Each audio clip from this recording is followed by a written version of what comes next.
Assalamualaikum warahmatullahi wabarakatuh. Ketemu lagi dengan saya Jack Malaka di Manglayang Archery Flow.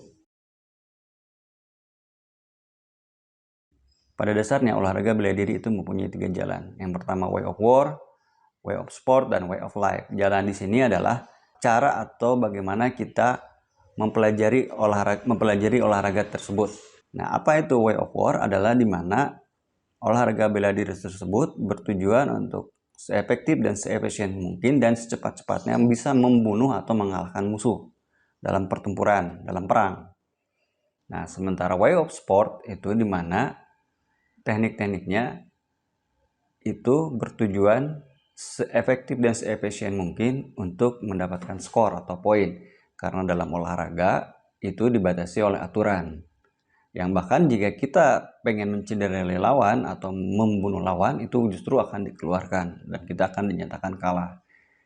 Way of life itu adalah di mana spirit dan esensi dari bela diri tersebut kita amalkan, kita praktekkan dalam kehidupan sehari-hari. Misalkan sikap ksatria, sikap sabar, sikap berkorban, sikap ingin berjuang, dan sebagainya. Sebagai contoh, misalkan waktu dulu saya dalam pencak silat, ada yang namanya usikan, ada yang namanya wiralaga, ada yang namanya ibingan. Usikan adalah teknik-teknik silat yang tujuannya untuk berkelahi dan secara efektif dan seefisien mungkin mengalahkan lawan atau membunuh lawan.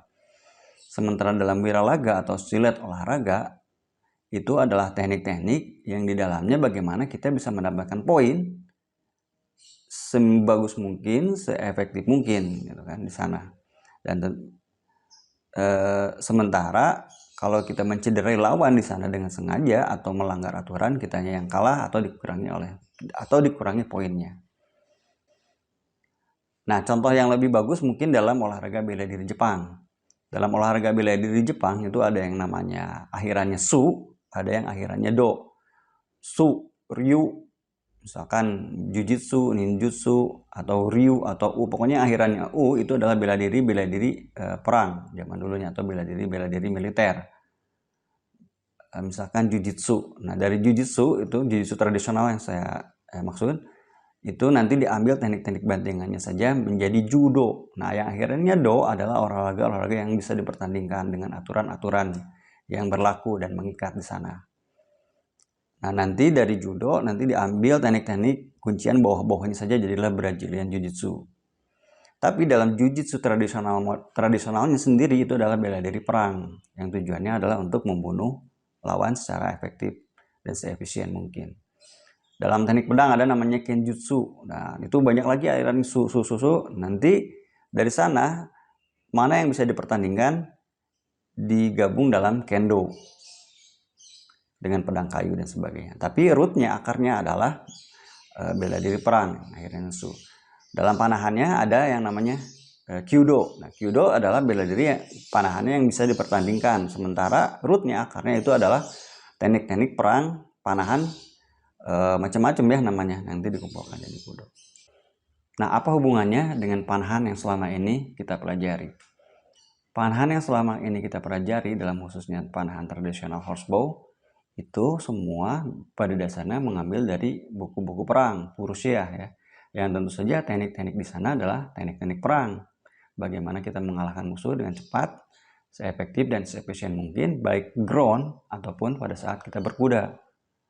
Nah, yang jadi masalah adalah pada saat dipertandingkan. Pada saat kita pertandingan ground, apakah teknik-teknik tersebut efektif dan efisien untuk mendapatkan poin? Kalau untuk lomba panahan berkuda atau horseback archery, tentu saja ini sangat efektif karena horseback archery adalah cerminan dari puncak dari Purusya tersebut atau ilmu perang tersebut. Tapi ketika lombanya ground, menurut pengalaman saya, dan saya mesti banyak sekali belajar ya, mungkin saya juga salah dalam pandangan ini. Mungkin untuk jarak-jarak yang pendek, 5 meter, 10 meter, sampai 20 meter, perkenaannya masih bagus. Tapi ketika jarak lombanya di angka 30, 40, bahkan di 70 meter, itu saya pribadi mengalami kesulitan untuk mendapatkan bidikan dan perkenaan yang bagus. Apalagi grouping tentu saja. Nah, jangankan di 70, di 20 meter pun jika lombanya dalam jangka waktu yang panjang gitu kan, tahapan-tahapan ya, dari babak penyisihan sampai final, untuk bisa konsisten mendapatkan hasil skor yang sama, perkenaan yang sama eh, itu lumayan kesulitan. Hasil analisa saya mungkin karena teknik perang panahan itu dipergunakannya untuk target-target yang sifatnya dinamis tentu saja, agar kita bisa mampu bergerak dengan cepat, menembak dengan cepat, dan sebagainya. Ketika dibutuhkan untuk menembak satu area bidang kecil dan grouping di sana gitu kan, dalam jarak-jarak tertentu, itu mungkin kita butuh insight-insight baru, dan insight-insight baru yang saya dapatkan dan yang saya latih ternyata ketika digabungkan dengan kaidah-kaidah dan prinsip-prinsip panahan modern, itu hasilnya perkenaannya lebih bagus, skornya lebih bagus. Kenapa? Karena panahan modern seperti standar bow dan sebagainya, prinsip-prinsipnya yaitu untuk olahraga, untuk mendapatkan poin, untuk mendapatkan skor, sesuai dengan bahasan kita sebelumnya. Ketika itu digabung, maka itu kita akan mendapatkan hasil perkenaan yang jauh lebih bagus. Dan itu juga hasil pengamatan saya melihat bagaimana mereka yang sering juara-juara di lapangan juga melakukan hal yang sama gitu kan. Dengan kita bisa menggabungkan dengan prinsip panahan modern, bahkan form kita menjadi lebih konsisten, perkenaan menjadi lebih konsisten, keajegan, dan sebagainya. Nah, mengenai teknik-teknik apa aja yang bisa kita pilih dan pilah, yang bisa kita mix gitu kan dengan prinsip panahan modern, ya silahkan dicari sendiri gitu ya, karena tiap orang mempunyai experience dan pengalaman berbeda-beda pada apa yang sudah dia pelajarinya. Kalau menurut saya mungkin ini tidak bekerja, ya mungkin buat orang lain teknik ini bekerja di panahan ground gitu kan. Kalau buat saya misalkan ini kurang baik, kita pakai teknik yang ada di standar bow misalkan, biar bau busuknya lebih stabil, lebih kokoh. Nah, mungkin untuk teman-teman yang lain mungkin beda lagi. Nah, pendapat saya mungkin salah, opini saya seperti ini. Maka tolong saya bersedia untuk diskusi, silahkan tulis saja di kolom komentar.